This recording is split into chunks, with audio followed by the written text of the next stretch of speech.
5 star deputy Kodia रोटीगा जनाब भाई grammar शुरू रिया सर नाल काफी बंदे साडे कोल इन्हां दे बारे कोई सवाल पुछदे ਅਸੀਂ ਜੋ ਗੱਲਾਂ ਪਾਈ ਜਾਂਦੇ ਨੇ ਪੁੱਛਦੇ ਅੱਛਾ ਬਾਈ ਜੀ ਮਸਲ ਤੁਸੀਂ ਕਿੰਨੀ ਉਮਰ ਸੀ ਤੁਸੀਂ ਗਾਣੇ मेरा मेरी कभी 22 साल की उम्र से जिस पर मैं गाना शुरू ਤੇ ਸ਼ੌਕ ਕਦੋਂ ਤੁਸੀਂ ਮਸਲ ਕਿੰਨੇ शौक मैंने पहले था सी बचपन से ਸਹੀ ਤੇ ਕਿਸ ਤਰ੍ਹਾਂ ਵਾਕਿਆ ਹੋਇਆ ਇਸ ਨੂੰ ਤੁਸੀਂ ਪਹਿਲੀ ਦਫਾ ਚਲੇ ਸਾਹਮਣੇ ਆਏ ਲੋਕਾਂ या मैं नशाई दरबार दुर्गा शरीफ अपने पिंड ਜੀ ਜਾਂਦਾ ਸਾਂ ਨਾਲੇ ਪੀਰਾਂ ਦਾ ਕੰਮ ਕਰੀਦਾ ਸੀ ਨਾਲੇ ਉੱਥੇ ਸਟੇਜ ਤੇ ਟਾਈਮ ਲੱਗ ਜਾਂਦਾ ਸੀ ਉੱਥੇ ਕੋਈ ਚੰਗਾ ਮਾੜਾ ਜੋ ਕੋਈ ਆਉਂਦਾ ਸੀ ਉਹ ਸੁਣਾ ਸਕਦਾ ਸੀ। ਉਸ ਤੋਂ ਬਾਅਦ ਇੱਕ ਦਿਨ ਦਾ ਵਾਕਿਆ ਕਿ ਉਹਨਾਂ ਦੇ ਕਿਸੇ ਮਰੀਜ਼ ਨੇ ਮੈਨੂੰ ਪੁੱਛਿਆ ਕਿ ਐਤਰਾਜ਼ ਅਫਜ਼ਲ ਦਾਵਾ ਕਵਾਲ ਆਪਣਾ ਉਹ ਲੇਟ ਕਿ ਤੂੰ ਜ਼ਰਾ ਸਪੀਕਰ ਅਗਰ ਮੈਂ ਜਨਾਬ ਉੱਥੇ ਜਾ ਕੇ ਸਪੀਕਰ ਅੱਗੇ ਬੈਠਾ ਜਿਹੜਾ ਕੋਈ ਬਿੰਦਾ ਸਿੱਧਾ ਕਲਾਮ ਆਉਂਦਾ ਸੀ ਉਹ ਪੜਿਆ पीर साहब अंदर उठ के आए उन्होंने पूछा कि कौन बंदा सी पढ़ता उन्होंने मरीज सुखी मियां खान शाही मरहूम उन्हें क्या कि जी तुहाडा कुम्यार गुलाम रसूल पढ़ता सी उन्होंने फरमाया कि बच्चा लै पढ़ उन्होंने कापी मेरे लिखी अपनी मैं क्या सरकार मैं अनपढ़ हाँ मैं नहीं पढ़ सकता मैं स्कूल को नहीं पढ़े ਜੀ पीर साहब ने फरमाया कि अच्छा तू पढ़े मैं आख्या जी उन्हें आख्या अच्छा सी अल्लाह ते नो शबीर का तरला करांगे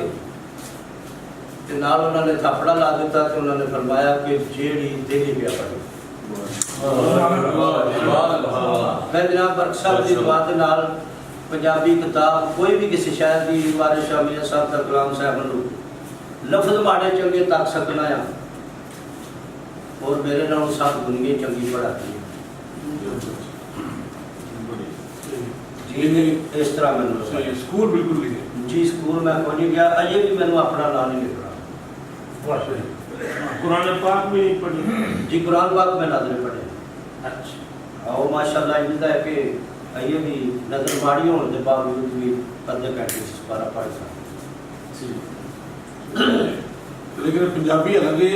उर्दू ਦੀ ਨਿਸਬਤ ਪੰਜਾਬੀ ਔਖੀ ਹੁੰਦੀ ਹੈ औखी ਜੀ ਬਹੁਤ ਜ਼ਿਆਦਾ ਤੇ ਲੇਕਿਨ ਇਹ ਉਹਨਾਂ ਦੀ ਬਰਕ ਮੁਸ਼ਾਈ ਸਾਹਿਬ ਦੀ ਦੁਆ ਤੇ ਰੱਬ ਦਾ ਕਰਮ ਸਹੀ ਹੈ ਕਿ ਇਹਨਾਂ ਨੇ ਹਜ਼ਰਤ ਯੂਸੁਫ अलैहिस्सलाम ਦਾ ਕਿੱਸਾ ਜਿਹੜੇ ਬੰਦੇ ਆਮ ਉਰਦੂ ਪੜ੍ਹਨੀ ਜਾਣਦੇ ਨੇ ਨਾ ਤੁਸੀਂ ਉਹਨਾਂ ਨੂੰ ਵੀ ਅਗਰ ਪੰਜਾਬੀ ਦਿਓ ਨਾ ਪੜ੍ਹਨੀ ਤੋਂ ਕੋਈ ਨਹੀਂ ਪੜ੍ਹ ਸਕਦੇ ਮੁਸ਼ਕਿਲ ਤੇ ਫਿਰ ਖਾਲੀ ਮਸਲਨ ਹਜ਼ਰਤ ਯੂਸੁਫ अलैहिस्सलाम ਨਹੀਂ ਤੁਸੀਂ ਦੇਖੋ ਮੰਗੂਟੇ ਦੇ ਸ਼ਹਿਰ और भी मतलब दायम दी शाहनामा करबला पहले तो मतलब मैं कहना मतलब साडे एरिया विच इस तरह का जितना अरसा इन्हां ने गुजारिया है इन्ना अरसा शायद कोई दूजा बंदा उन्हां ने वक्त से कोई नहीं और इतने माशाअल्लाह अल्लाह ताला इन्हों और उम्र दराज दे जनाब दे ये साडे विच इस तरह रहन इतनी उम्र होने के बावजूद इतनी देखो जा तो फिर भी तो कोई फर्क नहीं पड़ता है लगता है कि ये उन्हीं पहला फिक्र बोलने लेना अंदर बंदा कहता मैं साह लेना या मैं पानी पीना या वक्फा कर लो सही कि नहीं ये तुसी बड़ा बड़ा सरमाया हो जनाब साडे वास्ते